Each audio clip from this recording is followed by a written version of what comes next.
up, guys? It is me, Metro Tattoo Gamer here, back at it again with another video. And this is the Ultimate Jrpg Collection Challenge. I went to another castle in Lynnwood, Washington yesterday for the first time in a few months.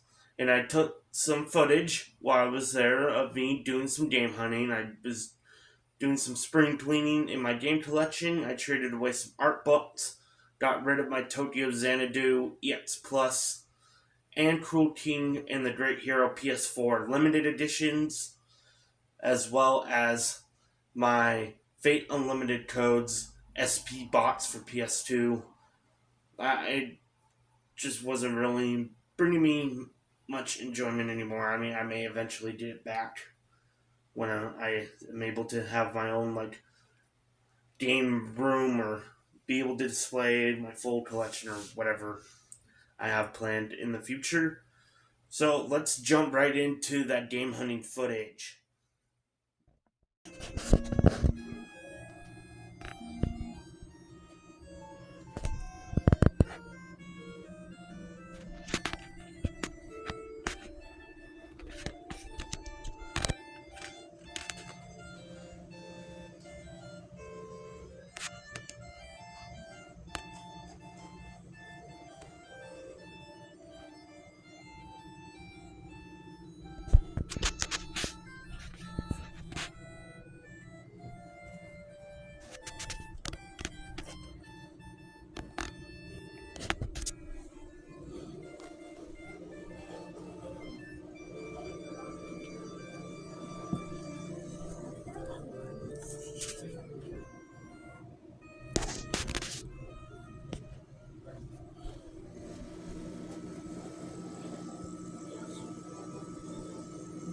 PS1 stuff looks awesome. Tales of Destiny 1 and 2. Some Final Fantasies.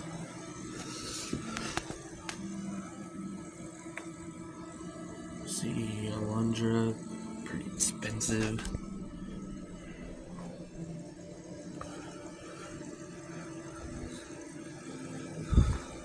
Might be coming home with these.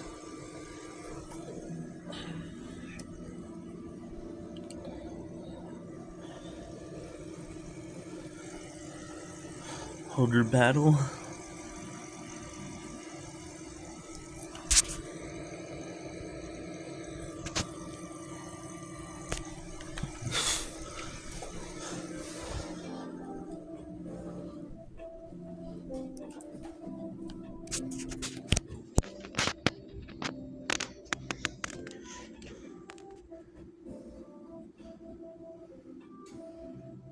Pretty massive Wii selection.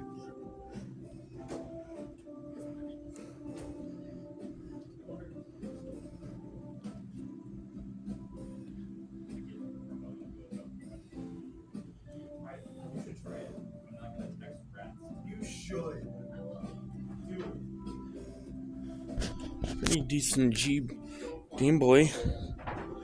Ooh.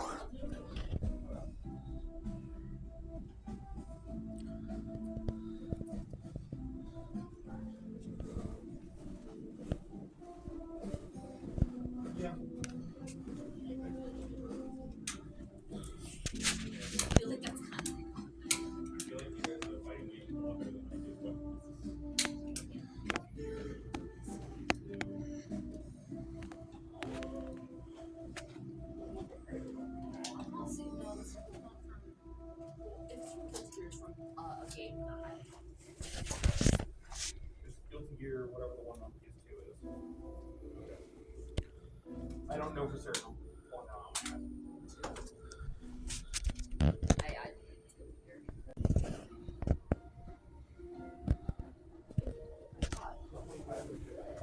But that's a question. 25 gigabytes. That's why I said 75. Right. No, it's really not.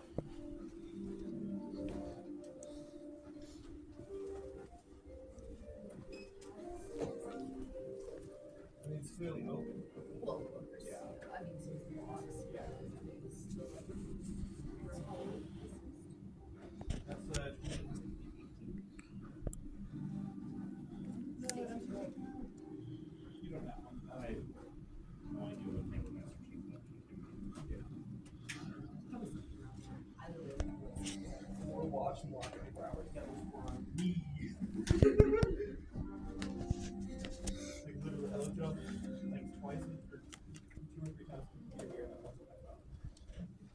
Literally those are me.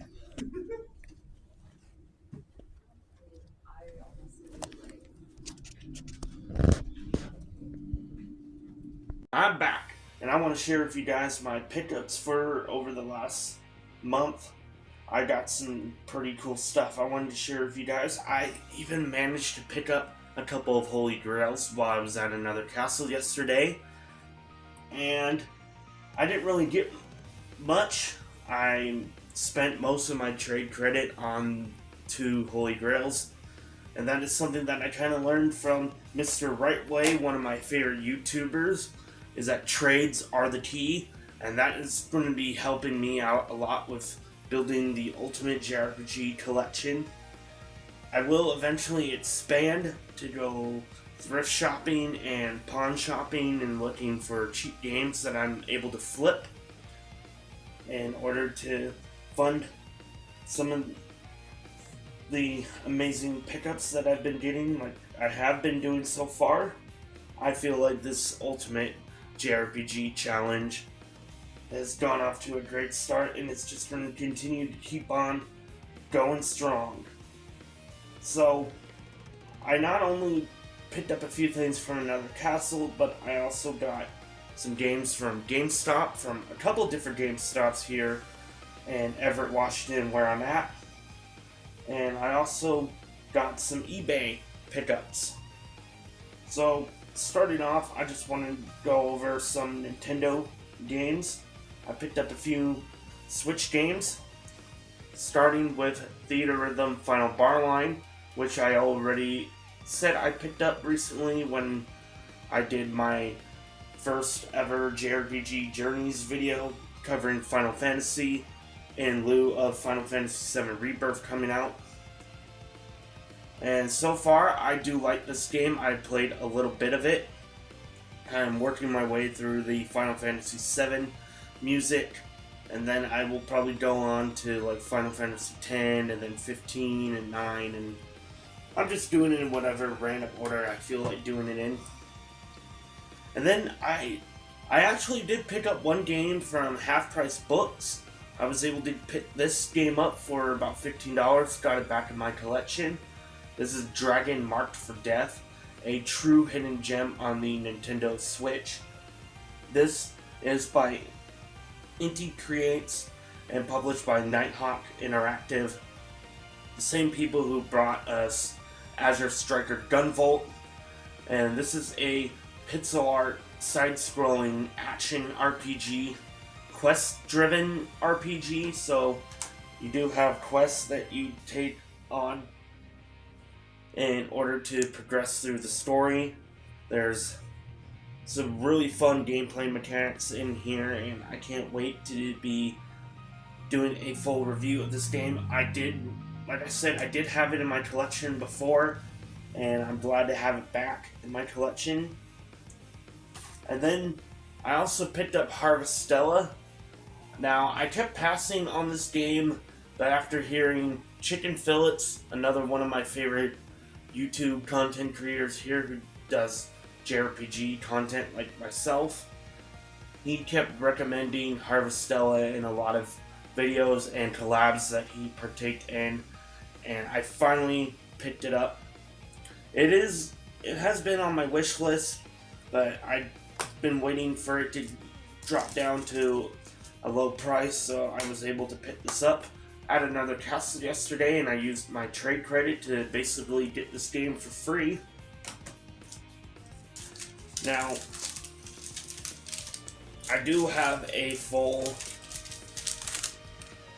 like, this is everything that I traded in. I'll probably go into a little bit more detail on that later.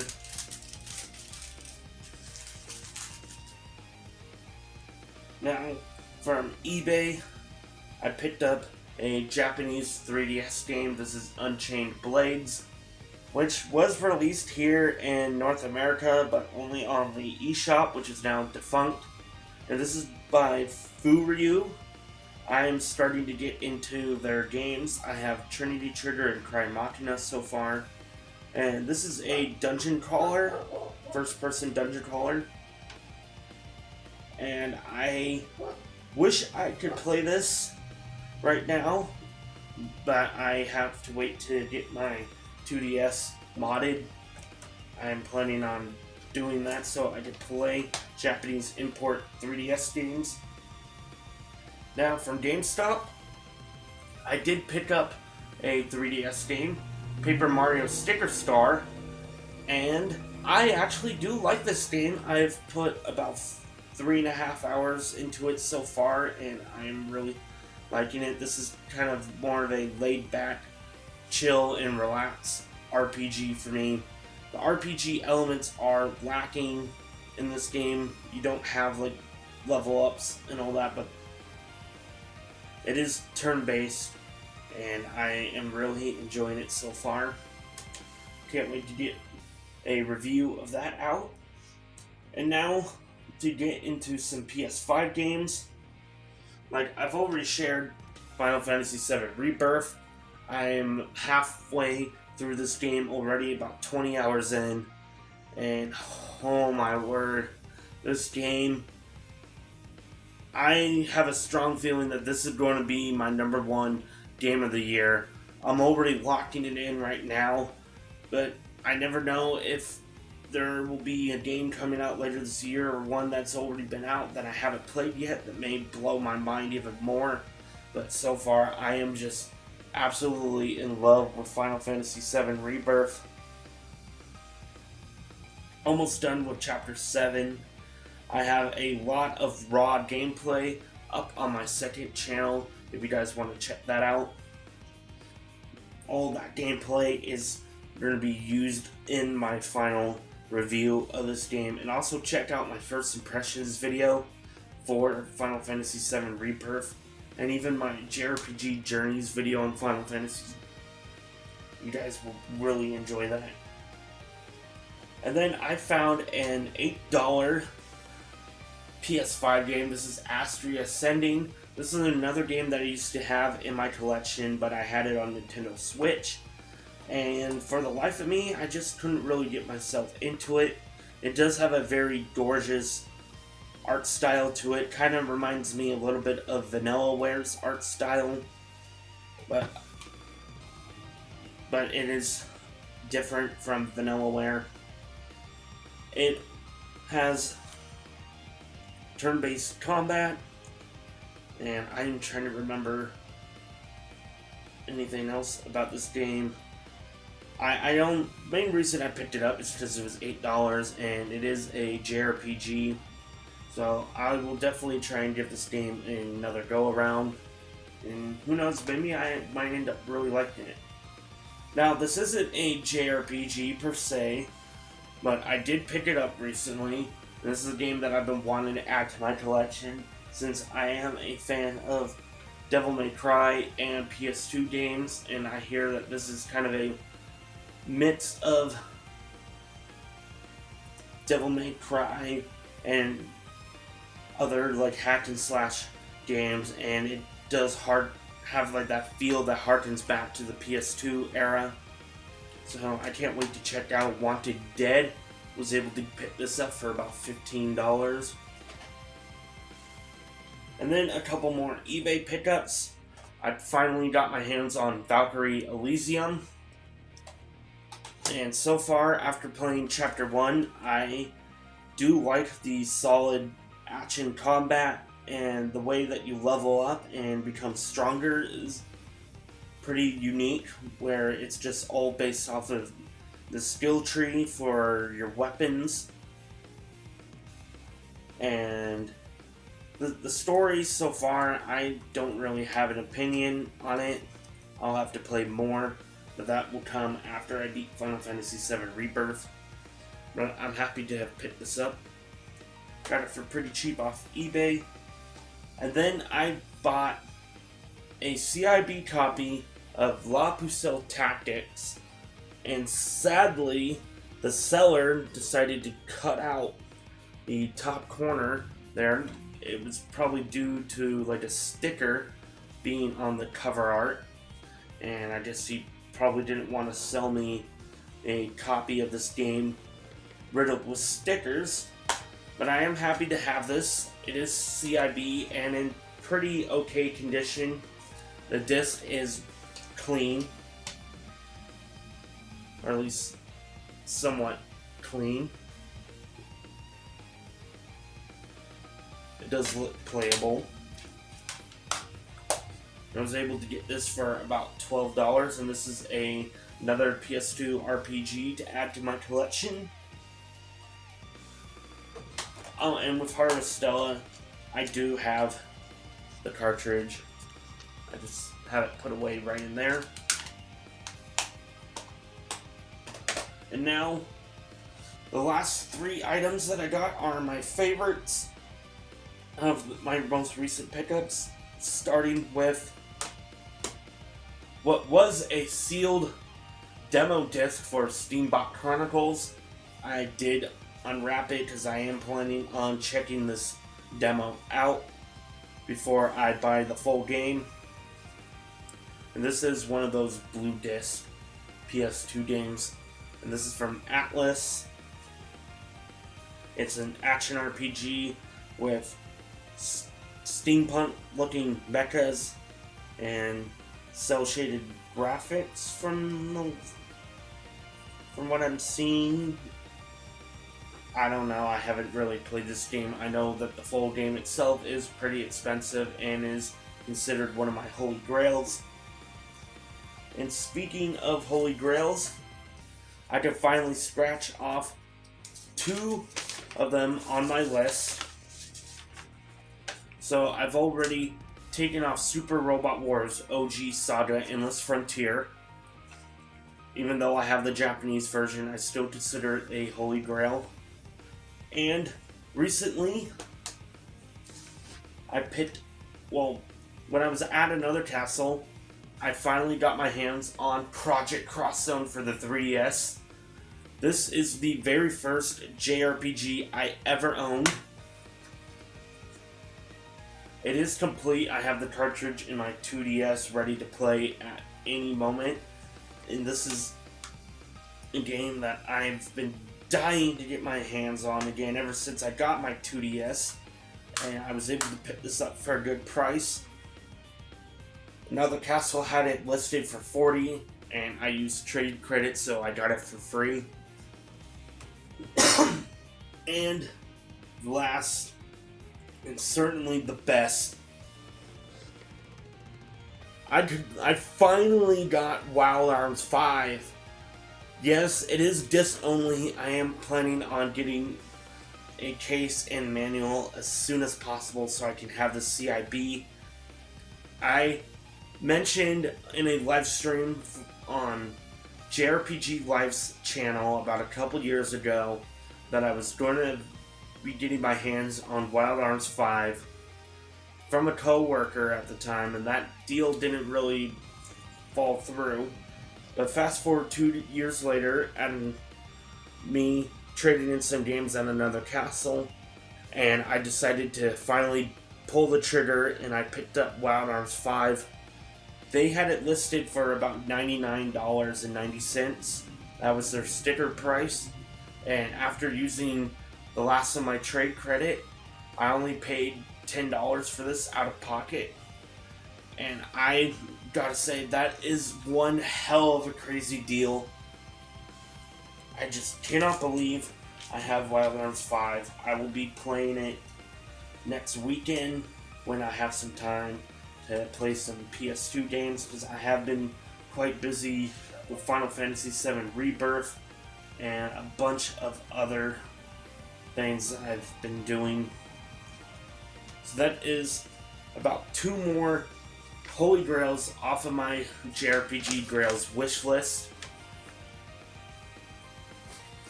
Still got plenty more to go. I will be working on revising this list and also coming up with a complete list of some other JRPGs that I really want that are more common. And that is it for the pickups.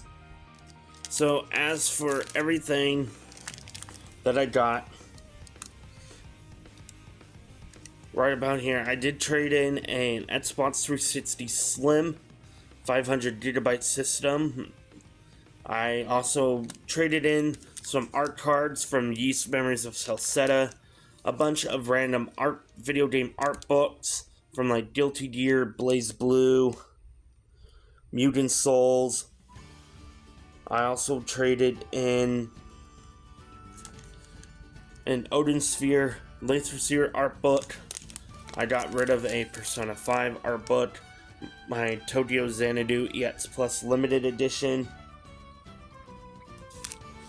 some Yakuza games, a strategy guide for Phantom Brave, some CD soundtracks, Zone of the Ender Second Runner, Like a Dragon Ishin, because I will be getting the native PS5 version for that, Star Ocean Integrity and Faithlessness, because that game just sucks ass, and then Rayman for PS1, Shin Megami Tensei 5 Steelbook, got rid of that because Vengeance is coming out on PS5 and I would like to play SMT 5 on that.